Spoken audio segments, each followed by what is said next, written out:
We're now going to continue section 7.4, discussing how to solve trigonometric equations.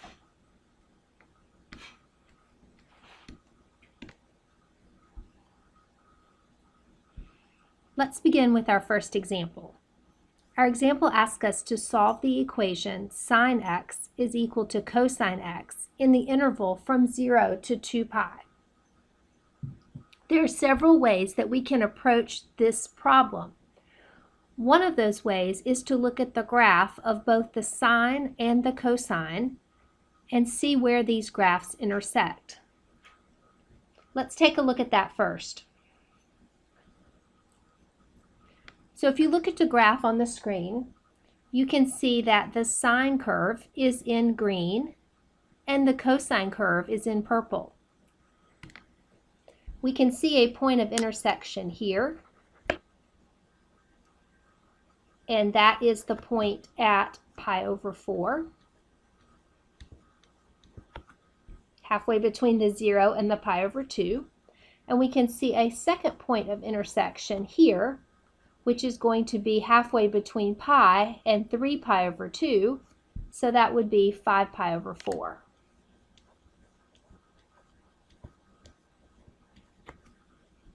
And so just by looking at our graphs and noticing those 2 points of intersection between 0 and 2 pi, we have the two solutions to our problem.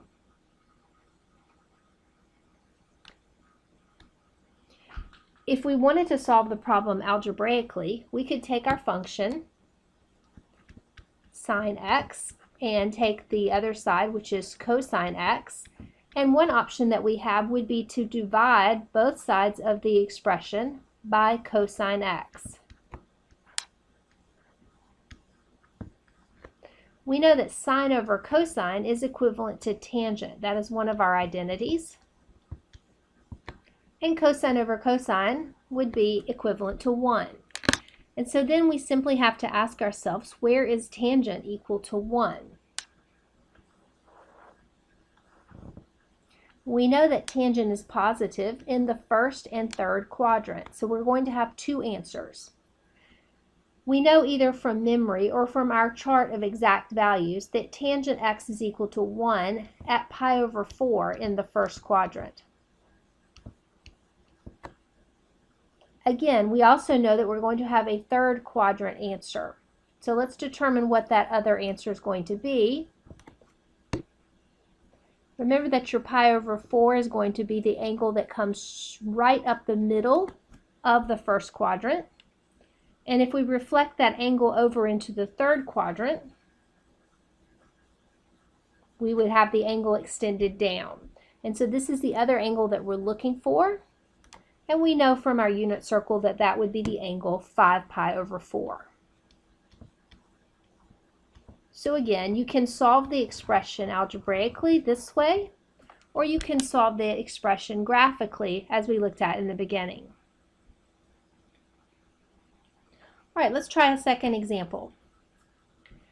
Solve the equation sine x minus 1 is equal to cosine x in the interval from 0 to 2 pi. So one technique that you will see used in solving these equations is to take both sides of the expression and square. Now, when I square the sine x minus 1, I'm going to write it down over here so I can see it. I have to employ the FOIL method.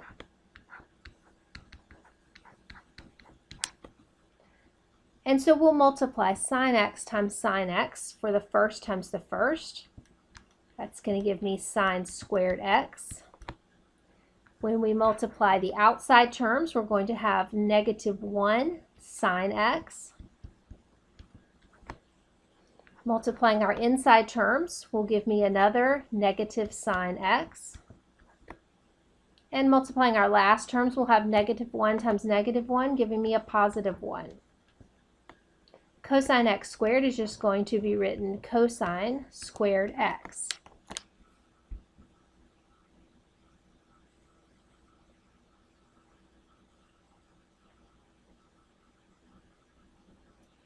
And so we have, simplifying, sine squared x minus 2 sine x, combining these middle terms here, plus 1 is equal to cosine squared x. Now, because I have the squareds, I'm already thinking that this is somewhat of a quadratic type equation where I may be able to factor in order to find my solutions. So I know that in order to factor, I'm going to need all of my terms on one side. And so I'm going to take this cosine squared and move it to the other side by subtracting it off. So now I have sine squared x minus 2 sine x plus 1 minus cosine squared x is equal to 0. Now, we have used, and we've seen this happen before, we've used this identity, sine squared x plus cosine squared x is equal to 1. We've used that identity and changed the terms around so that we can force it to fit into our problem. So if I take this identity and solve it for sine squared,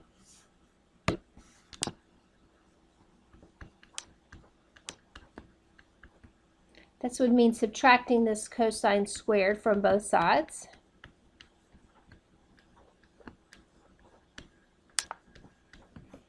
Okay, so look right here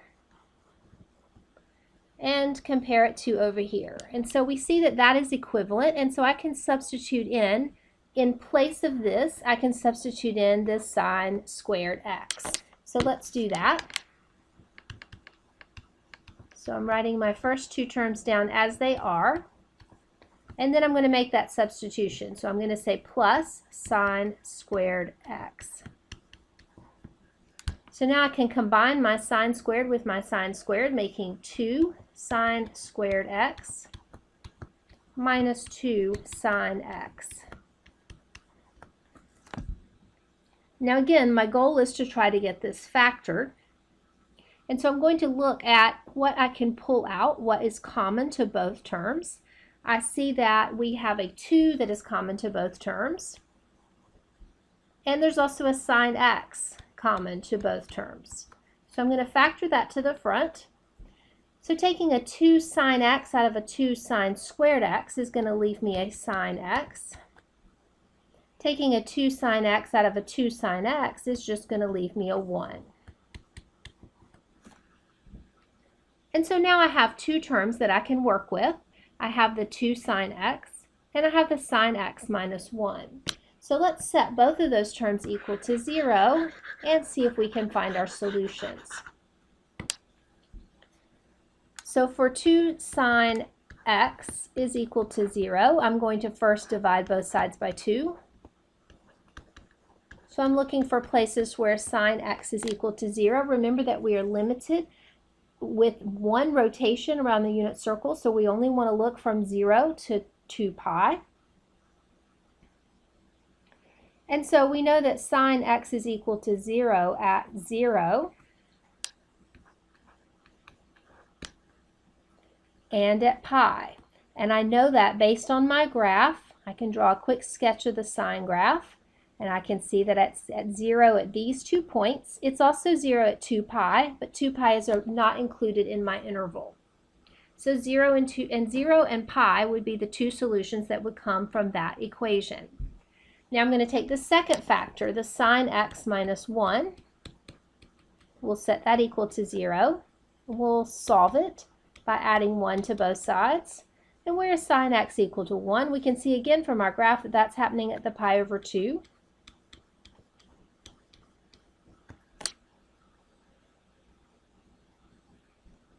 And so we have potentially 3 solutions. We have these two, and we also have this one.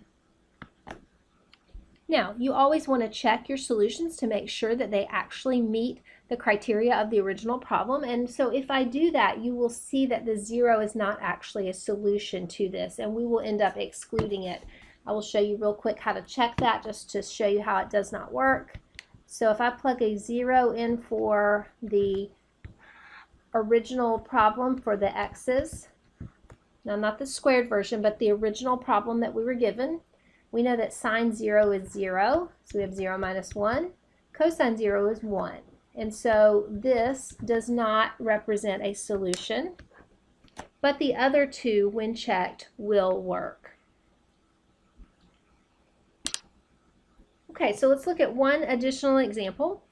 This one asks us to solve the equation secant 3t divided by 2 minus 1 is equal to 0. So we're going to begin by isolating our function, our secant, in the problem. So I'm going to take my equation, and I'm first going to move this 1 to the other side. So in other words, add 1 to both sides. So this gives me secant 3t over 2 is equal to 1. And I'm then going to multiply both sides of the expression by 2. That gets rid of my fraction. And it also allows me to isolate the secant.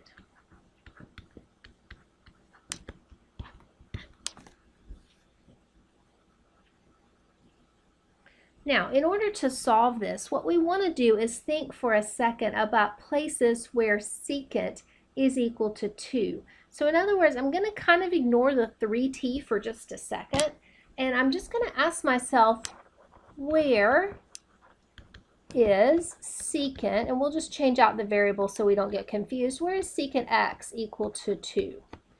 And so we know that that's going to occur at places at the same angles where cosine is equal to 1/2, correct? Because we know that secant and cosine are reciprocals, right? And we know that our cosine is positive in the first and fourth quadrants. So we know we're going to have two solutions, one in the first and one in the fourth.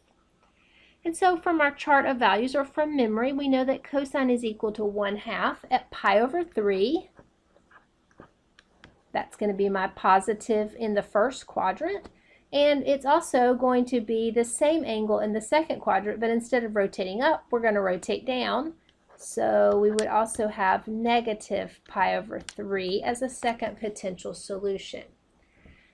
So now, once we know that, then we need to look at adjusting our x for the 3t. Okay, so the pi over 3 and the negative pi over 3 are solutions for this equation, but our equation is slightly different. We want secant 3t is equal to 2.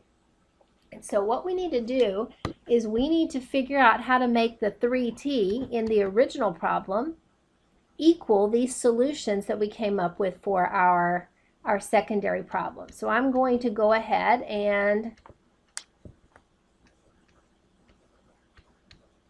take my solution, the first one, pi over 3, and remember that we're going to add that 2 pi in because that takes care of the rotations around the unit circle. And we're going to set it equal to 3t, and we're going to solve for t. And so we would need to divide both sides by 3, or we could multiply each side by 1/3, and actually multiplying by 1/3 might be a little bit easier in this case. So when I do that, 1/3 times 3 is just going to give me the t. 1/3 times pi over 3 is going to give me pi over 9. And 1/3 times 2 pi n is going to give me 2 pi n over 3. And so this will be one solution to the original problem. And then we're going to do the same thing for our second one, for our negative pi over 3, and it'll work pretty much the same way. We're going to take the 3t from the original, setting it equal to our modified solution, this negative pi over 3. And we're going to solve. And we're going to solve it by multiplying both sides by the positive 1/3, which again gives me t is equal to negative, this time, pi over 9 plus 2 pi n over 9. Over 3.